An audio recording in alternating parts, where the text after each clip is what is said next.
మోంతా తుఫాన్ ప్రళయంలా దూసుకొస్తోంది. ఏపీని పెద్ద ఎత్తున ఈ మోంతా తుఫాన్ కొంత భారీ వర్షాల నేపథ్యంలో అతలాకుతలం చేయబోతోంది. ఇప్పటికే తీర ప్రాంతాల్లో హైటెన్షన్ నెలకొంది. నెల్లూరు, తిరుపతి, గుంటూరు, కృష్ణా, కడప ఈ ప్రాంతాల్లో హైటెన్షన్ నెలకొంది. ఇక ఉభయ గోదావరి జిల్లాల్లో 3 రోజుల పాటుగా పలు స్కూళ్ళకి కూడా సెలవులు ప్రకటించినట్టు తెలుస్తోంది.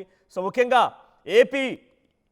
ఏపీకి ఈ మోంతా తుఫాన్ గండం దూసుకొస్తోంది. ఆగ్నేయ బంగాళాఖాతంలో ఏర్పడినటువంటి తీవ్రమైన అల్పపీడనం నిన్న వాయుగుండంగా బలపడింది. అయితే కాకినాడకి 920 కిలోమీటర్ల దూరంలో ఈ వాయుగుండం కేంద్రీకృతమైంది. పశ్చిమ వాయు దిశగా ఈ వాయుగుండం తరలుతోంది. ఇది పూర్తిగా తీవ్రమైనటువంటి వాయుగుండంగా రూపాంతరం చెందబోతోంది. సోమవారం రోజున ఆల్రెడీ ఇప్పటి నుంచి వర్షాలు స్టార్ట్ అయ్యాయి. బట్ దీని తీవ్రత రేపు ఎల్లుండి మరింత తీవ్రంగా ఉండే అవకాశం ఉంది. సో 3 రోజుల పాటుగా అటు పలు ప్రాంతాల్లోని స్కూళ్ళకి కూడా సెలవులు ప్రకటించారు. అయితే మంగళవారం రోజున సాయంత్రం లేదా బుధవారం రోజున వరకు కూడా ఇది పూర్తిగా మచిలీపట్నం, కళింగపట్నం మధ్య కాకినాడ సమీపంలో తీరం దాటే అవకాశం కనబడుతోంది. సో అటు మోంతా తుఫాన్ హెచ్చరికలతో ఏపీ ప్రభుత్వం అప్రమత్తమైంది. అన్ని జిల్లాల కలెక్టర్లకి ముఖ్యమంత్రి చంద్రబాబు ఆదేశాలు జారీ చేశారు.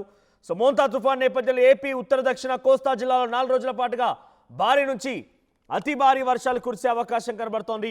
ఎక్కడికక్కడ అధికారులు కూడా అలర్ట్ అయ్యారు. అధికారులు అలర్ట్ అవడమే కాకుండా ప్రస్తుతానికి పలు ప్రాంతాలకు కూడా అలర్ట్స్ జారీ చేశారు. సో ప్రస్తుతానికి సత్యసాయి జిల్లాలో, అనంతపురం జిల్లాలో, కర్నూలు, ఎన్టీఆర్, ఏలూరు, అల్లూరి ప్రస్తుతం ఈ జిల్లాలో మోస్తారు నుంచి భారీ వర్షాలు కురుస్తూ ఉన్నాయి. సో అటు 28వ తేదీ తీవ్ర తుఫాన్గా మారే సమయానికి దీని ప్రభావం మరింతగా పెరిగే అవకాశం కనబడుతోంది. సో 29వ తేదీన కాకినాడ సమీపంలో ఇది తీరం దాటే అవకాశం కనబడుతోంది. తుఫాన్ హెచ్చరికల నేపథ్యంలో పలు జిల్లాలకి స్కూళ్ళకి సెలవులు ప్రకటించారు.